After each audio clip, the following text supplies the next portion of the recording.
Boys, did we have fun with the 1984 NHL entry draft? This was the first draft I covered as a university journalism student in Woodstock, New Brunswick, and boys, did we have fun because it was all about Mario. Now, the sixth NHL entry draft, not an amateur draft anymore, was all about the Super Mario, a major junior hockey 6'4" superstar who was certainly head and shoulders above all others in his draft class. Now, despite the fact that Montreal got a lot of great players into selections, it was Pittsburgh that won. They had spent the last few months kind of tanking on the previous season to get Pittsburgh. Now, in the months before the draft, it was clear that Lemieux would be the first overall pick. At the end of the 84 regular season, the Penguins gained the right to select Lemieux by finishing last overall in the league, by starting fourth liners as first liners, and a myriad of goalies that couldn't stop a beach ball on a sand pit in Eel River Bar. Now, Pittsburgh fans immediately began talking about the player they believe would turn the franchise into a winner, and of course, within 6 years, give or take, he won a Stanley Cup. Now, although Lemieux would go on to make even the most skeptical Penguins fans' wildest dreams come true, at the time of the 84 draft, there were questions about his attitude and whether he would ever be willing to play in Pittsburgh, and his heavy smoking was a factor. Attitude was a legitimate concern because of Lemieux's pattern of behavior. He had set out the 84 World Juniors because he didn't like Team Canada head coach Dave King's treatment of French Canadian players, mostly Quebecois, although he had some Acadians as well. He had also gone to record in his hometown of Montreal, saying that he did not want to play for the Canadians because he felt it would be too much pressure. And in the days before the draft, Lemieux and agent Gus Badali had made it clear they were not happy with the type of contract the Penguins were offering. It all came to a head on draft day when Lemieux's name was called by Penguins GM Eddie Johnson in his best French accent. Upset over the contract talks, Lemieux refused to put on a Penguin sweater, although he said he'd be happy to play for the team once he could sign an acceptable contract, which finally happened 10 days after the actual draft. Now, while Lemieux was a clear focus in 1984, there were other notable aspects to this draft. It was the 22nd consecutive draft stage in Montreal, but it was also the last to be held there before the league began phasing in a new tradition of moving a draft to other NHL cities, with Toronto going first in 85. One reason the draft could outgrow its Montreal roots was because in 84 the event drew its first national TV audience in Canada. The CBC, producer of Hockey Night in Canada, decided to begin televising the annual draft, which vaulted the once low-key process to a new level of importance among fans. It would be years, however, before the draft could also be seen by TV audiences in the U.S. Well, why would you watch in the U.S.? They weren't drafting key Americans. Only after Carpenter and Lawton and everybody else really were phased in, that's when it was shown. Now, also in 84, the NHL recognized the growing influence of European prospects by hiring a Finnish-based scouting service to rank eligible overseas players in the same way the NHL Central Scouting Bureau was ranking North American players back home. For the first time in history, NHL scouts and GMs had a list of ranked Europeans, and this new piece of the puzzle led to a record 40 players being drafted off European rosters, easily breaking the previous record of 35.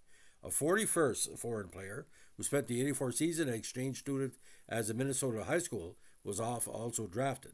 Now, perhaps the most important European chosen in 84, and the most surprising, was Czech defector defenseman Petr Sabota, who Montreal cherished. Few in the NHL even knew that Sabota had already defected from his own country and was in Montreal. So Canadiens GM Serge Savard stunned the draft audience when he not only announced Sabota as the first round pick at number 5, but then proceeded to bring the Czech junior star out to the draft floor. The unexpected appearance thrilled the hometown fans, who up until then had been focused on the question of whether or not Lemieux would ever be happy in Pittsburgh. Now, there was some rumor of offering certain players to Pittsburgh in a trade, but Pittsburgh wasn't going to trade that pick. Now, when Montreal made highlights of the Sabota pick, the Canadiens did something far more significant in the third round by selecting future Hall of Famer Patrick Roy. Although Roy was the highest profile goaltender in the pool, it was actually the third selected after Craig Billington of the Devils and Darrell Ray. He would go on to become the most brilliant picks in NHL history, arguably the greatest goaltender of all time. Roy led the Montreal to 2 Stanley Cups, not bad for a 51st overall pick. Trades were also a factor in the 84 NHL entry draft. Although the Penguins steadfastly refused to trade their number 1, several other teams were willing to deal their first rounders. Their most dramatic trade was Chicago's draftee move to get up to number 3 so the Blackhawks could take Chicago's own El Olczyk, who played for the '84 U.S. Olympic team as a 17-year-old. In moving up to number 3, Chicago also made a second trade with New Jersey to ensure the Devils would not take Olczyk with the number 2 pick. Chicago gave the Devils future considerations in exchange for the promise that New Jersey would pass on the Edman. Those future considerations were settled 10 days later when Chicago traded Don Dietrich, Rich Preston, its '85 second-round pick, Eric Weinrich, to New Jersey in exchange for Bob McMillan and an '85 fifth-rounder of Rick Hubert on June 1984. Although Olczyk wouldn't have the same effect on the Blackhawks franchise that Lemieux would have in Pittsburgh, he was a popular choice as the full-time player selected by Chicago in round 1. Now, in a less glorious note, '84 marked the first time in draft history that a team unintentionally erred by calling the name of an ineligible player. In fact, there were 2 such errors. In the 9th round, Buffalo tried to choose Eric Weinrich, who was too young to be selected, and in the 11th round, Pittsburgh tried to pick Czech defenseman Petr Ruka, who already had been selected in the previous round by Calgary. I guess maybe the phones were working that day. Now, those eligible for draft were all North American amateur players born between J. 1st, 64 and September 15, 66, and all European players born before September 15, 66. Non-playoff teams had the first 5 picks and drafted the reverse order of their '84 finish. The 16 playoff teams then drafted the reverse order of their '84 finished. Now, Buffalo had to forfeit his 9th round pick after calling the name of Eric Weinrich, whose birthday fell after the cutoff date for draft eligibility. Philadelphia had to forfeit its 11th round pick after calling the name of Peter Ruska, who had already been drafted. Now, the rotation was Pittsburgh, New Jersey, LA, Toronto, Hartford, Chicago, Detroit, St. Louis, Winnipeg, Vancouver, Montreal, Calgary, Minnesota, Rangers, Quebec, Philly, Washington, Buffalo, Boston, Islanders, and Edmonton. And is an expansion that's compared to '79 to its 12 rounds. Now, the NHL paid an undisclosed lump sum to the CMJHL to support Major Junior Hockey as a whole. The NHL teams also negotiated the fees with individual European teams for a release of European players. Now, teams could offer player contracts at any time after the draft. However, underage players were required to begin the '85 season with their major junior teams if they did not make their NHL teams out of camp and would only be available for emergency recall. Now, number 1 pick, of course, was Mario. 40% of the players picked, 102, made the NHL. 20 players, or 8%, may have won the Stanley Cup. Most eligible games was the lucky Luc Robitaille, 1366. Most playoff games, 247 by Patrick. Highest pick to miss was number 13, David Quinn. And lowest pick to reach was number 244, Peter Lube. 250 players were drafted, 142 forwards, 88 defense, and 20 goalies. Now, we're going to go over the very interesting round 1 and round 2, just to give you an understanding what was out there. Get this, ladies and gentlemen. 1 through 5. Barrio, Kirk Muller, Eddie Olczyk, Al Iafrate, Toronto, and Peter Sabota with Montreal. Craig Redmond with LA, then Sean Burr, Detroit, Shane Corson, Montreal, another big pick, Doug Bodger, J.J. Daigneault. So get this, in those first 10 selections, Muller, Sabota, Corson, and Daigneault eventually played with Montreal, either by trade or whatever. Now, the bottom 11, Sylvain Cote, Gary Roberts, that was a steal. David Quinn, bad selection by Minnesota, out of the Kent School in the U.S. Terry Carter, Trevor Steinberg, Roger Belanger, Kevin Hatcher, Mikhail Anderson, Dave Pazin, Duncan McPherson, and Selmar Oderline, a very under player with Edmonton. Second round, you had Greg Smythe, Craig Billington, Brian Wilkes, Todd Gill, Brian Benning, Scott Mellanby, Doug Huda, then another big pick from Montreal, Stéphane Lichet, Peter Durst, Jeff Woloshek, Turney Horkus, Ken Sabrin, Steve Leach, Ramo Helminen, Jeff Rowd, Jeff Chikrin, Paul Redheim, Doug Trapp, Ray Podolowski, Bruce Melanson, and Daryl Ray, of course, by Edmonton, which didn't make any sense because you had Mulligan Fuhr. Now, third round, quite interesting. Patrick Waugh, number 51 from Granby, Quebec. So Montreal just hitting out of the park on the drafts. Only Lee Brodet in the 5th round, Brodeur, didn't do very much. Now, as the rounds went on, the the big one, you were seeing a lot more Europeans, especially in the fifth and sixth round. So, ladies and gentlemen, like the '84 draft and watching it on CBC Live, it was great. And I think the best steal for a lot of people was Kirk McLean at 107 in New Jersey for New Jersey. Later went on with Stanley Cup in Vancouver. So, but I just want to tell you a little bit about the traded picks because we always said who won the draft and it didn't. Now, Chicago LA draft and the old chick deal, this is how it broke down. LA got Bob Janicek, a 1984 number 1, Greg Redmond, an 84 number 3, John English, an 84 number 4, Tom Glavine.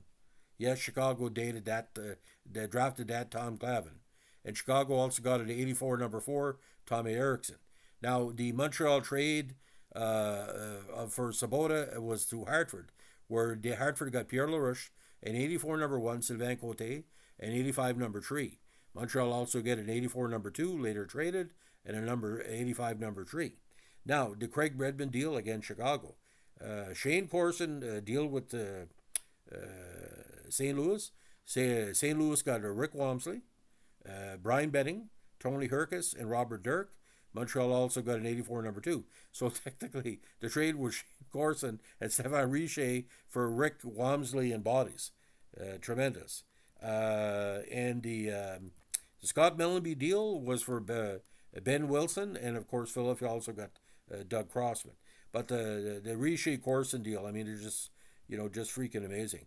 But actually, kind of weird here. Minnesota drafted Ken Hodge Jr. at 46. After Toronto got Danny Dayu, Montreal got Bobby Smith, and Minnesota got also Keith Acton and Mark Napier. So it was a series of trades. Now, Patrick Roy was a deal with Winnipeg. We traded Robert Picard on November 4th, 1983. So Robert Picard for Patrick Roy, I would take that all day. Ladies and gentlemen, what a draft. Now, ironically, ladies and gentlemen, a bad deal for Montreal. They traded Paul Eiserbart's rights to New Jersey, and it didn't really go well on that side. So Eisbart was a very good player. So in that draft, Sabota, Patrick Roy, Corson, Richer. Just you can't say enough. Now, ladies and gentlemen, the thing about the drafts, especially in the 1980s, we didn't really have the scouting that we have in 2024, but it came into factor. I think once the CBC basically said, okay, we're going to show this, and don't forget, Claude Lemieux was drafted 28 overall the year before, so the 83 and 84 draft, Montreal pretty well were the big winners because the 86 Cup, the 89 final, and some of the players drafted that year ended up with the 93 team. It's just tremendous. But you got to understand, ladies and gentlemen, it's a crapshoot. You go to a roulette wheel, and it's maybe 1 to 65 or 66 with double zeros or double ones, double eights, or whatever. It's all about the spin. And I think what Peter Sabota didn't really pan out like we thought it was, but Corson and Richer, getting both of them, I mean, you got to know 2 or 3 years ahead of time that they're available. So that's the story of the 1984 NHL entry draft, where Pittsburgh and Montreal were the big winners, in my opinion. New Jersey was third. If you like what we're doing here with our NHL draft recaps, let us know with a like, comment, subscribe, or share. And don't forget, requests here are always highly cherished, always highly anticipated, and always highly considered. Have a good one. Bye.